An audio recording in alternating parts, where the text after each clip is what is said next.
Hello everybody, this is Stardust Express, Angelika Simpson. My show is about truth issues, mysteries, metaphysics, spirituality, health, sacred sites. In my show tonight, I cannot continue my introduction about all the latest developments in finding out the origin of Atlantis. I couldn't find any more information about this, so I keep looking and I will put it on my show as soon as I find something. So for tonight's show, I have got interesting videos about Egypt, one about Peru, and the last one I'm presenting tonight is more of a scientific-based information about how old is the Earth and its species. I found this very, very interesting and very informative. So with my first video tonight, it talks about the new tablets discovered in Aswan in Egypt, and they reveal some insight into the early reign of the great leader of Egypt, Seti I, whose son has been Ramesses II. Enjoy this video.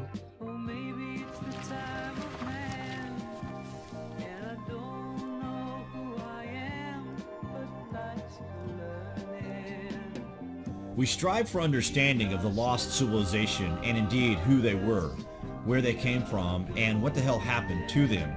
The ancient Egyptians that we speak about are the dynastic Egyptians, and they superseded a much earlier civilization. We know this through the dating of the structures in Egypt are far older than the hieroglyphics that are engraved upon such things. If you consider hieroglyphics as the written word of a civilization that survived the flood and found these pyramids and temples as they were, then you must also consider that there must be evidence somewhere of this earlier civilization, right? As we move forward in our understanding of these ancient enigmas, we will from time to time come across evidence that is hard to ignore, such as the stone boxes of Elephantine Island. When we look at this place, we see destruction. We also see things that were once precisely cut objects. What they were for is unknown, but it is examples like this and the boxes at the Serapeum of Saqqara, to name a few, that must have a purpose. When we realize what the purpose of such things were, then we will begin to understand much clearly of the pre-flood empire. Anywho, some fresh info for you to digest today regarding Seti I. Wait till you hear this. It's probably notable to mention in modern times that we say Seti. Most of us immediately think of the search for extraterrestrial intelligence, but of course there was once a warrior king of Egypt who is not regarded much in the history books, so we are going to enlighten you somewhat in this video. In the early years of his reign, Seti led his army northward to restore Egyptian prestige, which had been partly lost during the troubled years of the late 18th dynasty. He battled in northern Palestine and Syria and fought at least one battle with the Hittite king Muwaltalis. He subsequently concluded a peace treaty that may have established the frontier at Kadesh on the Orontes River between the Lebanon and anti-Lebanon mountains. Seti did much to promote the prosperity of Egypt. He fortified the frontier, opened mines and quarries, dug wells, and rebuilt temples and shrines that had fallen into decay or been damaged. And he continued the work begun by his father on the construction of the great Hypostyle Hall, which is one of the most impressive monuments of Egyptian architecture. Another important work is his memorial temple at Abydos, which he dedicated to Osiris and 6 other deities and decorated with reliefs of great delicacy, on which much of the original colors remains. Behind this temple is a curious building dedicated to Osiris. Seti's tomb is the first in the Valley of the Kings in western Thebes. Although his son Ramses II is more famous, Seti is thought by many scholars to have been the greatest king of the 19th dynasty. If you consider the scale of restoration he ordered during his reign, then it is possible that Seti saved many pre-dynastic structures of this region from being lost to history completely. Newly discovered inscriptions of this pharaoh have been uncovered, and it sheds some more light on this part of dynastic Egyptian history. The inscriptions have both drawings and hieroglyphics on them, and one of the inscriptions mentions an elite general in King Tut's army. Archaeologists with the Egyptian Ministry of Antiquities discovered the inscriptions while conducting a groundwater lowering project in Aswan. They found them inside Kam Ambo, a temple dedicated to the god Horus, and a crocodile-headed god named Sobek.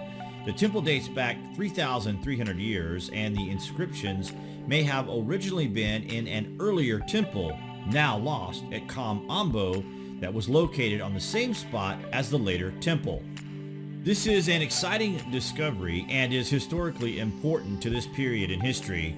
One of the inscriptions, which still has yellow paint on it, despite the passage of 3,300 years of time, shows Seti I with images of the king worshiping Sobek and Horus, and it appears to date to early in Seti I's reign. This inscription proves that the double cult of these two gods, Horus and Sobek, was already established at Kam Ambo in the 19th dynasty of the New Kingdom period, more than 1,000 years before the later temple was built. Another much larger inscription also appears to be in the name of Seti I and has an image that appears to show the king worshiping Horus and Sobek. This one is even more important historically. Archaeologists can't tell from the inscriptions precisely what the larger inscription says, but this was a major royal inscription and likely contained some kind of royal decree about the king's activities in the region. Perhaps a dedication to the temple of Horus and Sobek at Kam Ambo. It would be wonderful if the text of the larger inscription contains a report of the king's military activity. Seti came from a family of military generals, and after he became pharaoh, he launched military campaigns to conquer Libya, Canaan, Syria, and Nubia. The largest inscription mentions Horemheb, who was pharaoh until around 1293 BC, according to the statement. Aidan Dodson, an Egyptologist professor at the University of Bristol, could see at least one mention of Horemheb in the inscription. Horemheb was in fact the highest general in King Tut's army during Tut's reign. He became king by marrying into the royal family, and being head of the army probably also didn't hurt his chances of becoming pharaoh either. Why exactly Horemheb is mentioned in an inscription written in the name of Seti I is unclear. The inscription may be about completing some kind of building work begun by Horemheb and left unfinished at his death. We will leave it there for now, guys. We just wanted to bring you this nice little snippet of lost history, which we know you have enjoyed. Stay tuned for part 4 of our Elongated Skull series with Brian Forrester that is coming up just shortly. Just remember, guys, that the way by which we arrive at knowledge are hardly less wonderful than the discovery of these things themselves. Thanks for watching.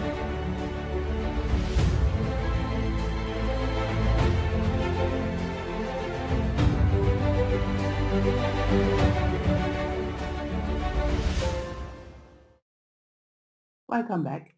My second video is from Mystery History, and it is called Who Built Machu Picchu's Temple of Three Windows? This video has got wonderful images. It's a very interesting compilation. It must be one of the most beautiful places on Earth. There was a technology used that defy conventional means. The site sits at an elevation of 12,500 feet. Enjoy the video.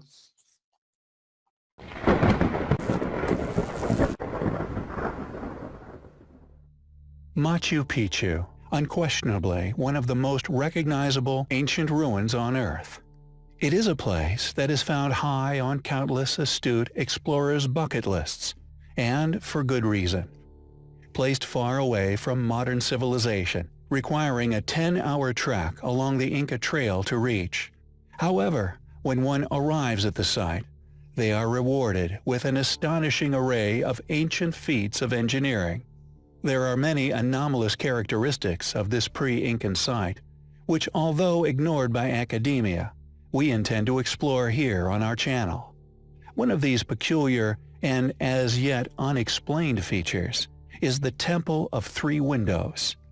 Located west of the main square, this sacred temple, formed with the use of gigantic megalithic blocks, is adorned with three still existing trapezoidal-shaped windows, aligned with the path of the sun, allowing its rays to pass through them at differing times of the day, brightly illuminating the sacred plaza beyond. It is one of the many inexplicable features of Machu Picchu, and indeed pre-Incan Peru, which laughs in the face of currently attested academic theory and its attempts to explain how such sites were initially built. Most funded archaeologists claim Machu Picchu was constructed as an estate for an Incan emperor known as Pachacuti between 1438 to 1472. However, we disagree with this claim due to the exquisite nature of the site's construction, the clearly advanced levels of architecture, specifically but not exclusively pertaining to its complex irrigation, sanitation, and drainage systems, and indeed the precision displayed with the use of such enormous multi-ton stones. These ancient megaliths were not only somehow carried to the tops of these mountaintop fortresses, but as the Temple of the Three Windows clearly displays, masterfully cut to form the windows, accomplishing such a refined finish to their surfaces that to claim they were chiseled out using primitive tools we find not to be a viable or indeed logical conjecture. It is clear to us that whoever created this remarkable temple had at their disposal not only advanced highly capable transport systems, but stone-cutting tools far out of the reach of the academically claimed constructors. Furthermore, present upon the stones of the Temple of Three Windows, also visible throughout ancient Peru, are enigmatic marks left by a tool that we, the public, are yet to be informed of. Intriguingly, these marks are not only visible upon the stones within Peru, but are also in abundance at the ancient quarry within Aswan. We have in the past covered the pink granite columns found within the ancient temples of Baalbek, transported from the same quarry to Baalbek, a distance of over 1,000 miles. These columns, we hypothesize, link the temple to the ancient pyramids, and these enigmatic stone-cut marks, present at Machu Picchu, we assert, connect all three. We believe that as more detailed alternative research is undertaken upon these sites, the connections between them, or more specifically, the true creators of said sites, will become apparent as the same. Both religious and evolution theories, in their current forms, stifle this truth by their very nature. Yet, thankfully, as more and more curious individuals relinquish themselves of the rigid and conformist chains of ideologies in favor of a pursuit of the truths of our Earth, the reality of history will inevitably be unraveled. Who built the Temple of Three Windows? How did they construct such an astonishing site built with such aligned precision with such enormous stones? It is undoubtedly highly compelling.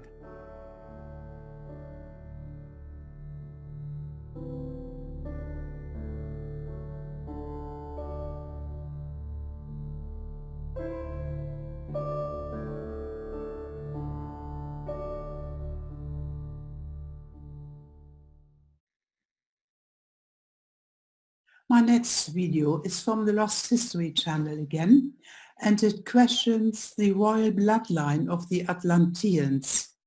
It's an excellent information about elongated skulls and the famous handbags of the gods. Enjoy this one.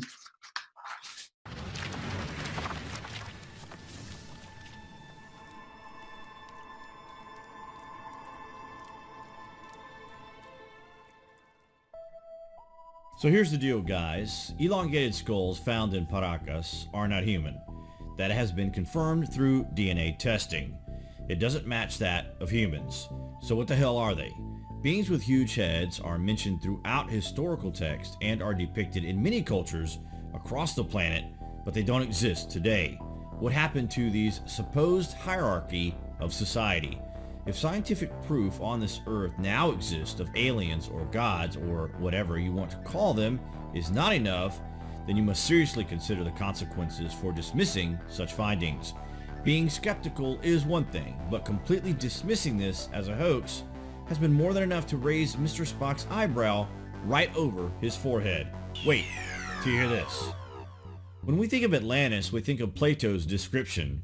We don't have much else to go on, right? But what if we were to tell you that civilizations that we are taught about in schools like the Maya, the Egyptians, and the Aztecs, to name a few, all share a connection. One connection is the depiction of the handbag of the gods, which has got to be something of significant importance and appears in all these cultures, and it was so important they carved it in rock for all time. And the other connection is that in the elongated skulls, the rulers of these ancient cultures were the elongated skulls beings, meaning they are royal by blood and unmistakably visible to their people. For example, in the post-cataclysmic world, two groups of what we refer to as the pre-Adamites survived. One group in Europe and Asia, which become the dynastic Egyptians, and another one in Mesoamerica. Apparently these two groups were unaware of each other's survival. It is possible that these two surviving civilizations are the descendants of the Atlanteans. They ruled in ancient times after the cataclysm. It is possible they have gone on to further rule in certain circles. Consider the Illuminati, the New World Order. The symbolism for this is the all-seeing eye, the same symbol used by these ancient beings. This is the symbol for the royal bloodline of the Atlanteans. Is it possible that after the time of Columbus that these two surviving groups began communicating again and in turn set up the secret society to establish control over the world once again? The new empire of the Atlanteans may be the world we live in today. If elongated skulls people are still alive today, then perhaps they hide them by wearing a hat or a headscarf or something similar. In France, there have been burial sites found of the elongated skulls beings. This was a full 18-tomb royal dynasty, buried with all their jewels, and they all had elongated skulls. In Italy, even as recent as the 14th century, there is a royal family where they had countless family portraits that showed the prince and princess with huge elongated skulls. The family are called the House of d'Este, and they effectively have blood links to every European dynasty that have ever existed stretching back through time. But it is unclear how many of these beings are still present in society today. According to so-called whistleblowers, people with elongated skulls have been seen in places like London and New York, in the financial district, and indeed in the Vatican. The Pope's hat is another possible salute to these elongated beings. You have to wonder if these beings are in fact still controlling the planet in some capacity through finance and politics, and of course, religion. We often wonder why the ancient messages seem coded. We consider the great secrets that have been left for us to decipher. Well, perhaps these beings are safeguarding that secret and guiding us as a civilization from their own previous experience. Maybe, just maybe. The elongated skulls found at Antarctica were mind-blowing because not only had they found a lost civilization, but also because they did not match human DNA, meaning they could be alien in every sense of the word. It was thought at the time Antarctica was first reached by humans in 1820, hundreds of years after the suspected age of the skulls, but also because they were elongated with giant craniums, leading some commentators to claim they could have been the remains of aliens who visited Earth. The reports claim that an archaeologist called Damian Waters and his team uncovered the skulls in a region of Antarctica called La Paya. They were hailed initially as the first human remains uncovered from Antarctica before it changed to the first remains of aliens found on Earth. Mr. Waters, allegedly an archaeologist from Smithsonian Institute of New York, reportedly said after the alleged discovery in 2014, "We just can't believe it. We didn't just find human remains on Antarctica, we found elongated skulls. I have to pinch myself every time I wake up. I just can't believe it. They will redefine our view of mankind's history as a whole." The Greeks, the Anunnaki, the Egyptians, and many other civilizations may be the descendants of the Atlanteans, the survivors of the ancient cataclysm. If so, they could still be running this planet today and preparing us for an announcement. They have deliberately not told us of the past in an effort to rebuild what was once lost. When the Atlantean Empire is fully restored, then they will tell us who we are and what we are doing here. This seems as plausible as anything else. Guys, so why would this not be true? Anyway, comments below, and as always, thank you for watching.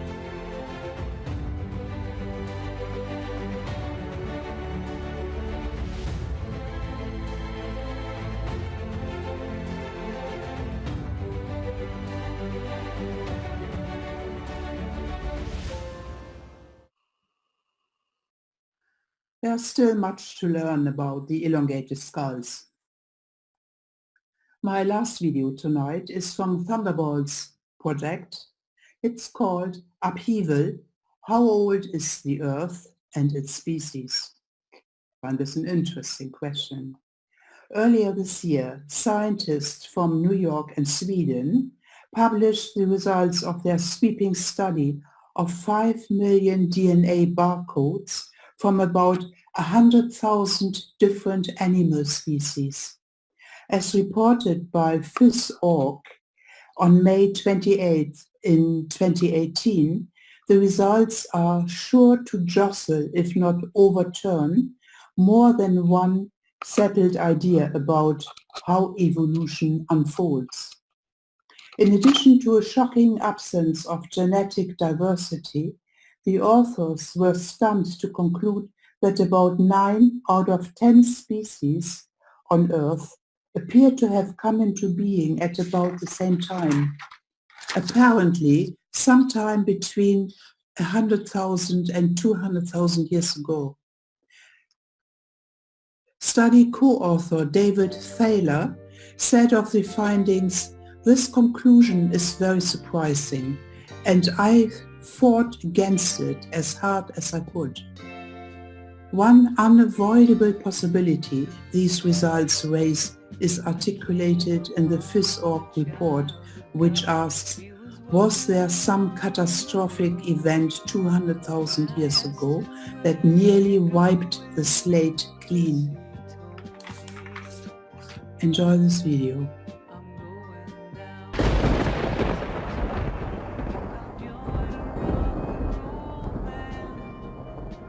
Welcome to Space News from the Electric Universe, brought to you by the Thunderbolts Project at thunderbolts.info.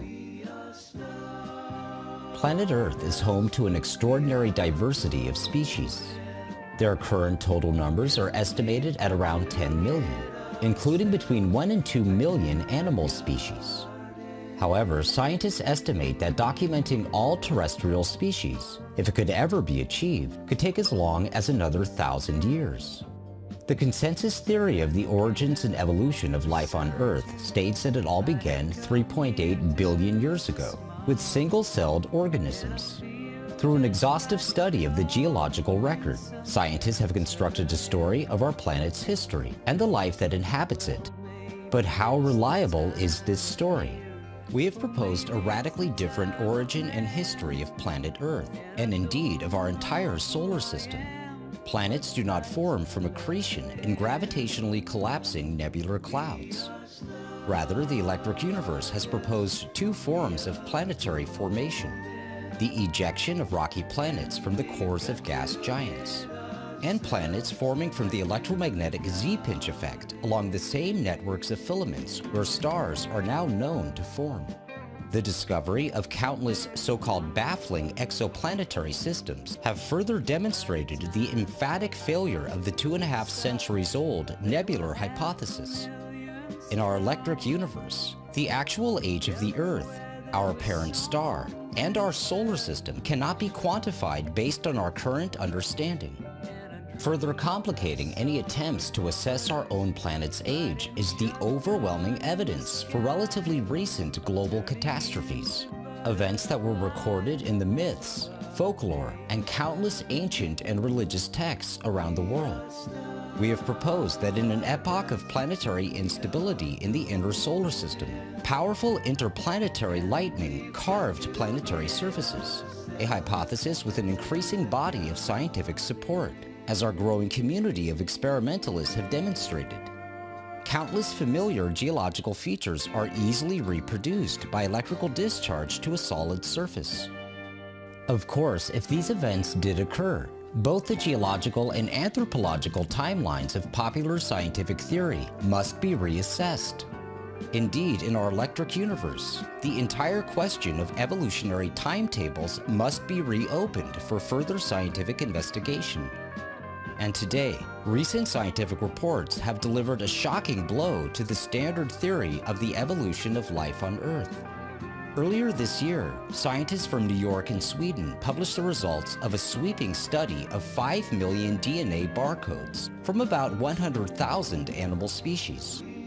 As reported by phys.org on May 28, 2018, the results are, quote, sure to jostle, if not overturn, more than one settled idea about how evolution unfolds. It is textbook biology, for example, that species with large, far-flung populations, think ants, rats, humans, will become more genetically diverse over time. But is that true? The answer is no, said Mark Steckel, lead author of the study published in the journal Human Evolution. In addition to this surprising absence of genetic diversity, the authors were stunned to conclude that about 9 out of every 10 species on Earth appear to have come into being at about the same time, apparently sometime between 100,000 and 200,000 years ago. Study co-author David Thaler said of the findings, "This conclusion is very surprising, and I fought against it as hard as I could." One unavoidable possibility that these results raise is articulated in the phys.org report, which asks, was there some catastrophic event 200,000 years ago that nearly wiped the slate clean? In part 1 of this 2-part presentation, Thunderbolt's colleague Peter Mungo Jupp begins a comprehensive and radical reassessment of the questions. How old is the Earth, and how has life unfolded upon it? How old is the Earth and all its species? In 1650 AD, Bishop Ussher proposed that the world's age gleaned from the biblical Genesis was 6,000 years old. This relied on stated timelines from the book of Jasher. It was not until more recent times that new paradigms started to take hold. William Buckland, in the early 1800s, noted the part that catastrophic events had formed the geological landscape. However, Buckland's student Lyell broke away to form a radical new scenario. Drawing on the work of Hutton, he argued that the Earth was transformed not by unimaginable catastrophes, but by imperceptibly slow changes, many of which we can see around us today. For instance, rain erodes mountains while molten rock slowly pushes up to create new ones. The eroded sediments form into layers of rock which can later be lifted above sea level, tilted by the forces of the uprising rock and eroded away again. These changes are tiny, but he reasoned with enough time they could produce vast changes. Both Hutton and Lyell therefore argued that the Earth was millions of years old. Time in the form of millions of years was the key to explaining the geological landscape. Uniformitarianism as a theory was thus born. The use of millions of years as an explanation of gradual change was seized on by Darwin, who envisaged evolution as a sort of biological uniformitarianism. Evolution took place from one generation to the next before our very eyes, he argued, but it worked too slowly for us to perceive.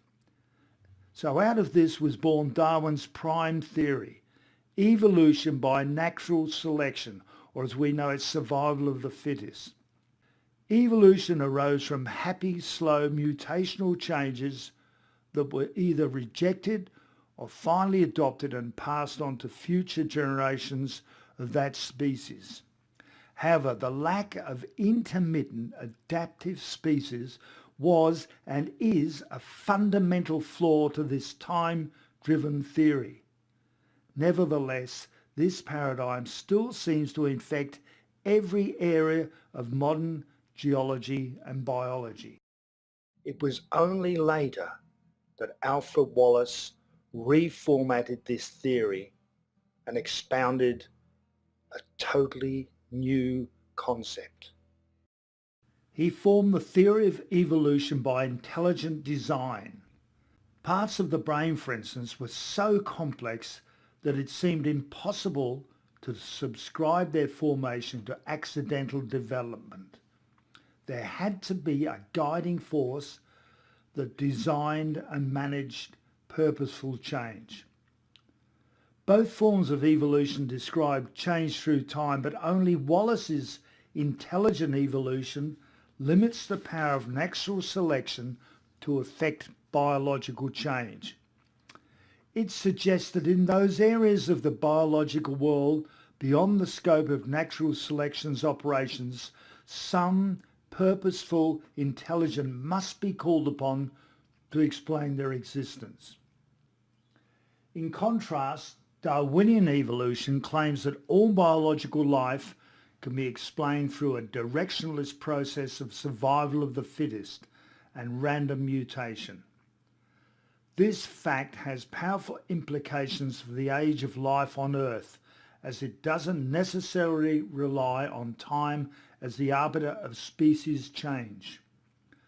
Wallace's theory complements the late Stephen Gould's most significant contribution to evolutionary biology. This was the theory of punctuated equilibrium, which he developed in 1972. The theory proposes that most evolution is characterized by periods of evolutionary stability, which is infrequently punctuated by swift periods of branching speciation. This theory was contrasted against phyletic gradualism, the popular idea that evolutionary change is marked by a pattern of smooth and continuous change in the fossil record. Gould's theory lays the groundwork for the penetration of cataclysmic intervention into genetic reformulation of species and ceases the demands for long periods of time to explain the age of the Earth and its inhabitants. Now, how can we date the Earth's biology and geology? Proof of theories is very dicey, as too often they work towards a predefined finale. These outcomes can strongly bias scientific evidence. Often this is the case when one unproven dating methodology is used as evidence for the veracity of some new process. This is particularly true in the case of the mitochondrial DNA atomic clock phylogenetic studies, where we'll be aiming our main critique. But first I would like to summarise the more classic methods of dating in our clarification of Earth age. Now firstly we have classic mythology, historical facts and biblical sources, which themselves are quite often historic. They're often underestimated, but these can be very important sources of both relative, that's for parallel civilizational studies, and absolute dating of events. But as the historical Egyptian king lists show, they can be grossly incorrect, depending on the basis from which they are sourced. Velikovsky versus the world is but one controversial academic argument. Nevertheless, they do provide, in many cases, a broad brush to place historical events. For instance, whether it's the Trojan War, which circuits around 1000 BC, or Maya civilizations, we can glean some rough idea within at least 500 years timescale. But this is recent history. Beyond 6,000 years ago, we are beyond the scope of written history and have to essentially turn to modern scientific dating tools to support our work. Now let's first examine carbon dating. It's important to be aware of carbon dating fundamentals and their serious limitations beyond 6,000 years beyond the present time. Standardization procedures involving tree ring sequences has this limitation. Two of the basic assumptions on which radiometric dating are based are that the Earth is an isolated body in space, unaffected by interactions with other bodies, and that the decay constant is not variable. Again, the decay constant is not variable. No matter what, no matter where, the half-life of a particular radioactive isotope remains the same. Carbon dating not only varies with the amount of water to absorb it and thus decrease the amount available to the living organism, but would be susceptible to extraneous ratios from cosmic rays. Now at times, for instance, CMEs or coronal mass ejections from the sun does dramatically vary carbon-12 to carbon-14 isotope ratio, and for that matter, carbon-13 isotope ratios. Furthermore, even when absorbed by living organisms, that's to start the clock for carbon dating, there is no guarantee these ratios stay the same. For instance, bacteria can selectively differentiate carbon-13 from carbon-12 and perhaps take them out of the system. They can alter the isotope balance after death. This anomaly is aside from the fact that carbon-14 dates taken in isotopically chaotic times are necessarily heavily distorted.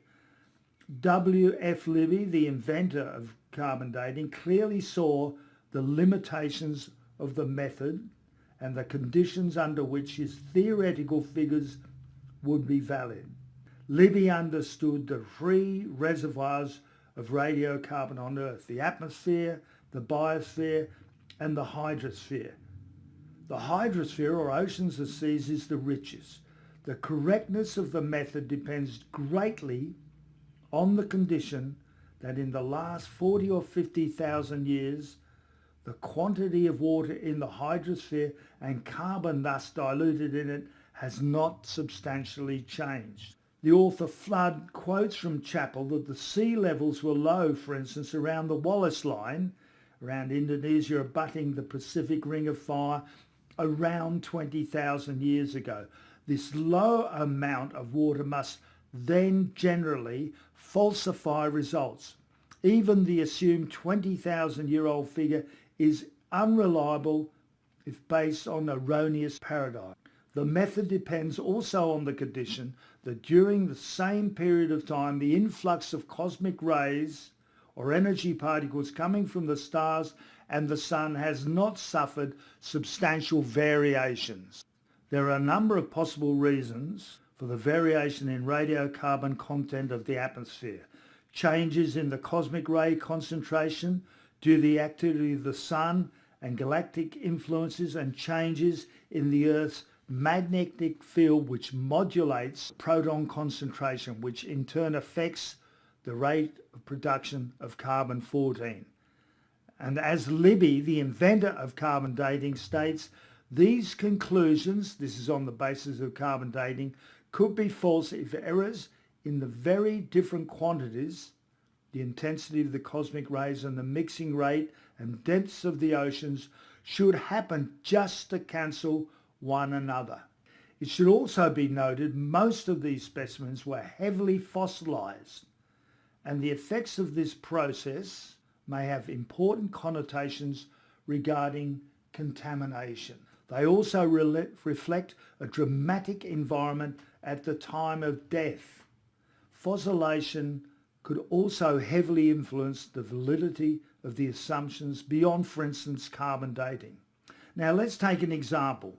When characterising hominid WHL50 from the Willandra Lakes in Australia, the archaeologist Flood describes silica replacing the phosphate in that specimen's bones.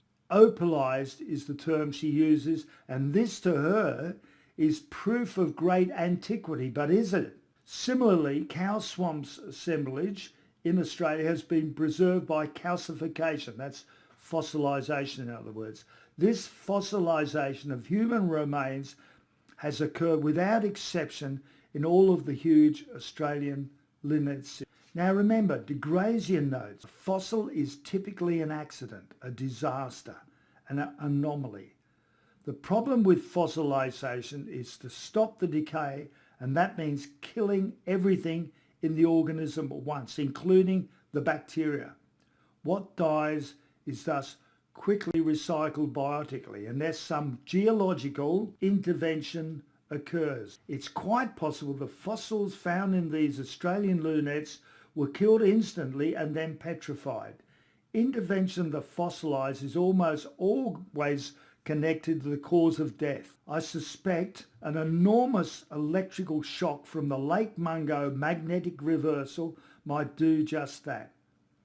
In fact, as Wallace Thornall points out, a huge current flow must necessarily accompany a magnetic reversal. If that's the case, which it must be, then the Lake Mungo and Lake Victoria deposits in Australia might be the result of past catastrophic electrical interactions between the Earth and a cosmological event. Could this fact also signal a possible mutation driver? However, paramount is the fact that all of these remains are not necessarily Asian because they're fossilised. Secondly, as Gillespie, who dated much of the Willandra hominids, points out, the very nature of fossilising can skew the results of carbon dating. If the carbon is replaced or transmuted to silicon, ratios can easily be altered. From this contamination or selective bleaching of the carbon-14 isotope to height and age, his doubts are voiced in this quoted article. Have direct dating measurements on skeletal remains helped to resolve the Lake Mungo Willandra Lakes chronology? Should we believe the older dates, which always seem curiously more desirable to archaeologists, measured on base-soluble humic acid fractions, or the younger dates on insoluble residues? The unpalatable choice for both black sediment and burnt both dates seems to be between soluble or insoluble organic humic substances, both of which are of unknown composition and dubious origin. Now, the architect Webb argued for the older soluble humic acid dates on these burnt bones, on my advice at the time. I subsequently changed my view and supported the younger insoluble dates on the grounds that humic acids of whatever age are not likely to represent the burnt carbon we seek in charcoal or burnt bone. Not much of a choice, and neither may be the real age. The problem of the doubtful integrity of fossil carbon dates has also risen with Tom Loy's work at Australian National University. Using a technique of minute samples of blood from the bone carbon residues of human remains, ancient human remains, he is able to accurately date those samples. The reasoning is that blood, unlike other protein remains, is extremely robust and gives a distinct, clean reading compared to other protein samples. These are classically destroyed by many environmental actions, for instance bacteria. With these minute samples, he was able to date not only megafauna from Lake Eyre, South Australia, but samples of the WHL 50 hominid from the Willandra Lakes. The mass spectrometer reading was 5,580 years before the present. This directly clashed with the expected chronology of 40 to 50,000 years that Alan Thorne, the chief archaeologist, expected. Thorne claimed contamination, but was it? More likely, the fossilised samples, as distinct from the relatively pristine blood, had been incorrectly assumed to be accurate. This is so often the case. Contamination is often cited when great discrepancies occur between expected dates and incongruent results.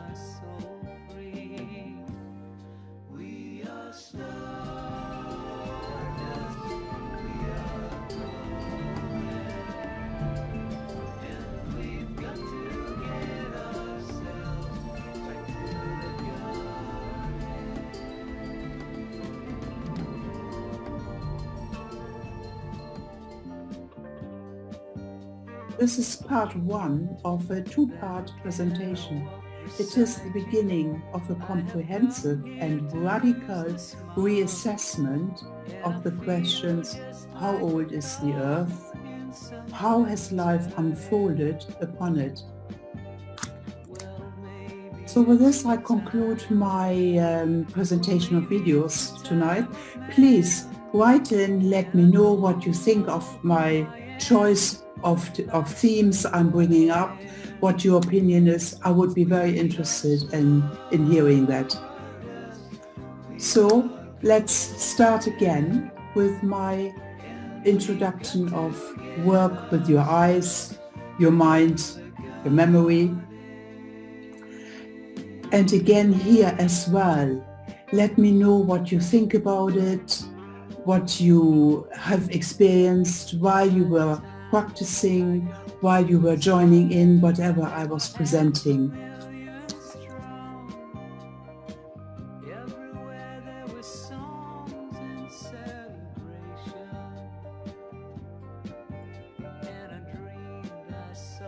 Okay. All right.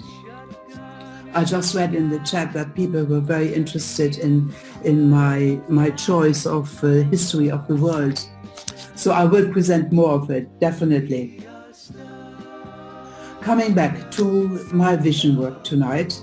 Last time I gave some explanation about the importance of working with color when we do eye exercises. I want to continue the work with colors, and today we will be working with the color yellow. Yellow is about mental activity. It is the color that represents conscious mental thought. Yellow is also a happy, bright and uplifting color, a celebration of sunny days. Yellow aids the powers of discernment and discrimination, memory and clear thinking, decision-making and good judgment. It also helps good organization, assimilation of new ideas, and the ability to see different points of view. It builds self-confidence and encourages an optimistic attitude.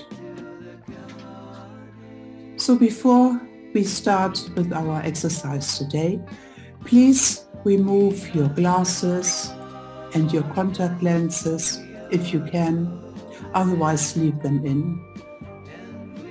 So when you have removed your glasses, please take your time. Look around in your environment wherever you are, how it feels, what you can see, what your eyes are interested in when they look around.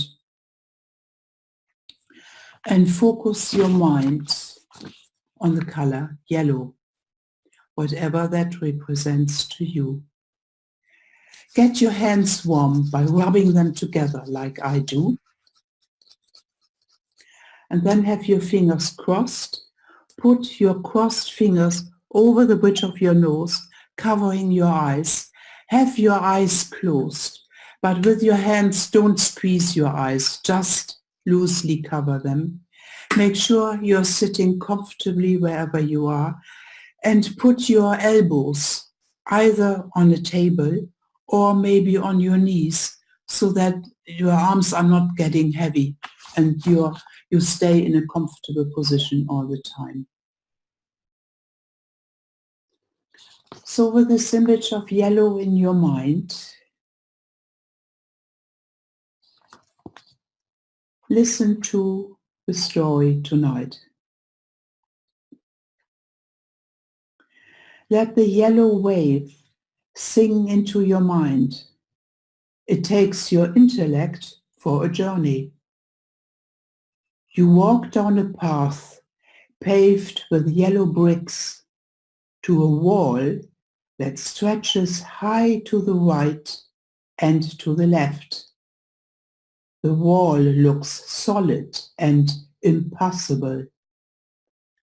You see writing on the wall in bright yellow paint. Letters that flow into words.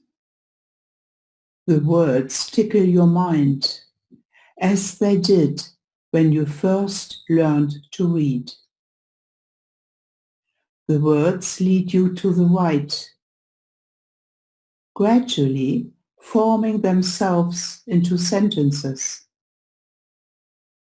This wall is an illusion, you read. Thoughts are whatever you want them to be.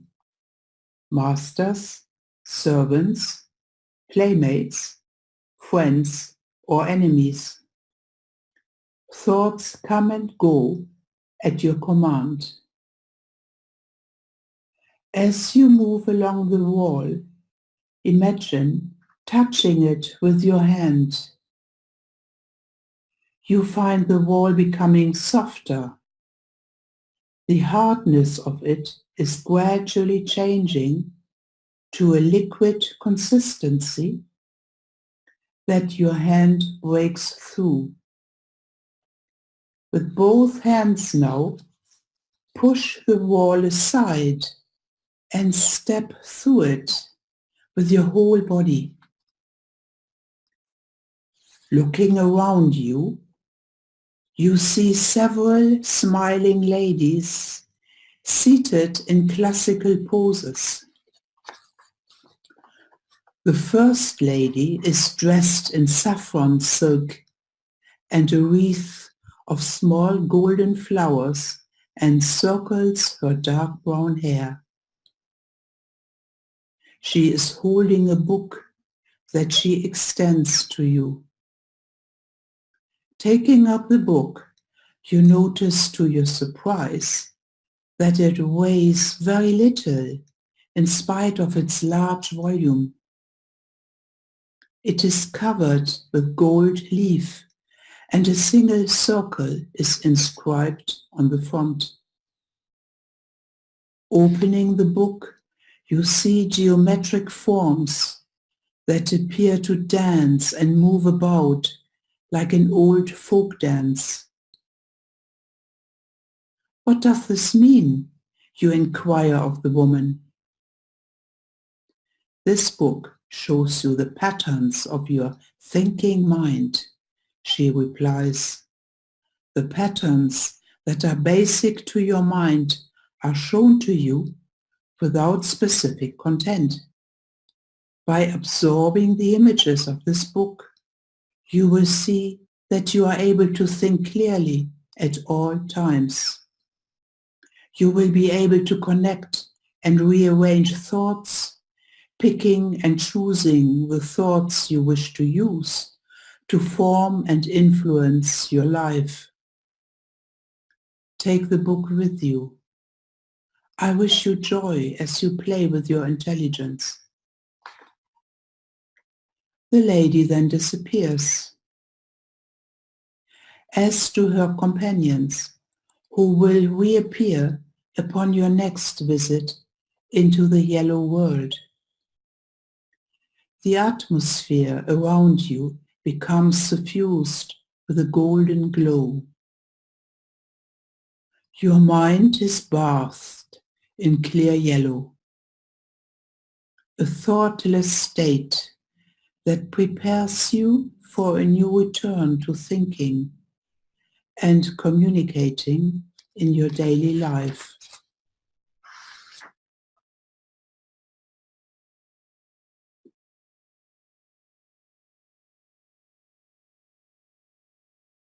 With this image of yellow in your mind, slowly come back into your body. Feel yourself sitting on the chair. Feel your feet on the ground. Slowly remove your hands from your face, but leave your eyes closed all the time. With your eyes closed, slowly let your nose draw a few circles into the air. Let the circle turn into the sun and draw a big yellow sun into the air. Now imagine you have got a magic paintbrush and paint the big circle bright yellow. Give it this really nice yellow sun color and paint it all in.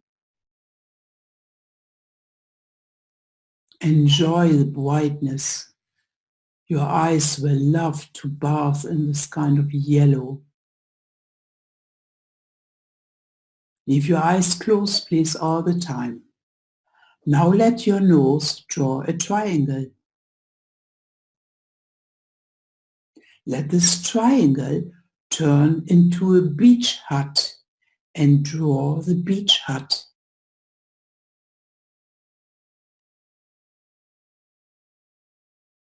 Now again put your magic paintbrush on the tip of your nose and give this beach hut the most beautiful yellow and paint the yellow all over your beach hut.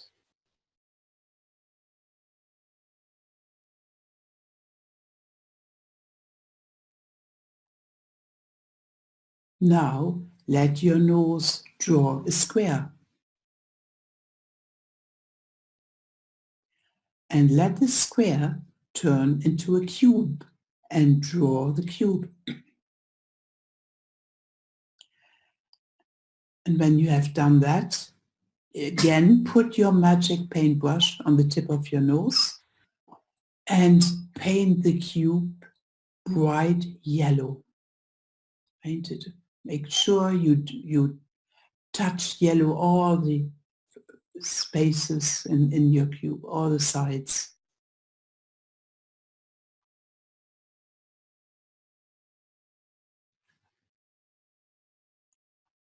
And when you have done it, then slowly open your eyes.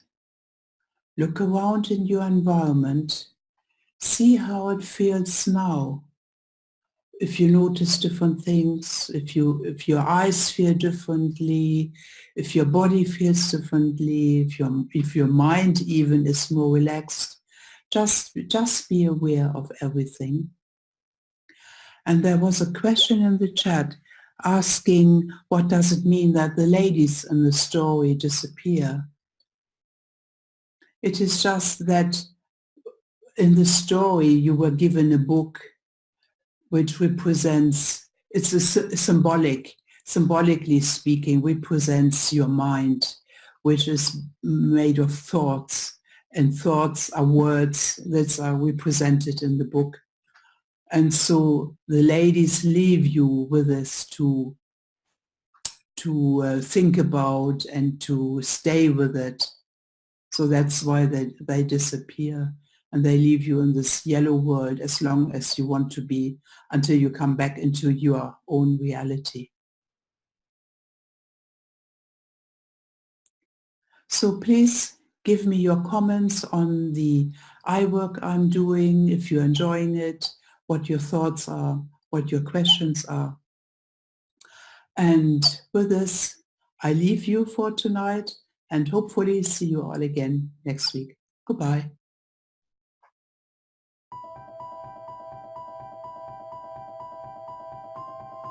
Humanity has been on an epic journey of discovery, learning the truth about the world we live in.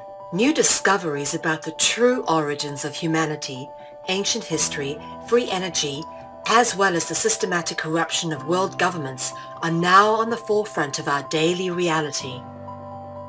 Is the world headed towards destruction based on control and power? always an opportunity now being presented to shift and uplift into a higher consciousness. My name is Mel V, co-founder and creative director of Conscious Consumer Network, an independent broadcast network that was launched on the 1st of January 2015. In the last 3 years, Conscious Consumer Network has broadcast over 2,800 shows in multiple languages, featuring guests from across the world, whilst creating media that is aimed at the creation of a free, fair, peaceful, just, sustainable world. Conscious Consumer Network provides full training and an interactive support network for all broadcasters, and we are always looking for inspiring and educational content. Hi, this is Lainey Liberty. And this is Mira Siegel. In 2018, Conscious Consumer Network has expanded to multiple broadcast locations, increasing our availability and reach across the world, remaining on the cutting edge of independent media. If we wish to create a better world, we must first create better media, geared towards real education instead of indoctrination. You guys really are what changing the world is going to be about. It's educating kids at a grassroots level. Having become a pillar of stability in the turbulent world of independent media, we have even more going on in 2018. Conscious Consumer Network is a publicly funded network, and we rely on all of you to keep us on the air. Show your support for independent media by donating to our 2018 Network Support Fund. Dare to seek a better world. Support independent media.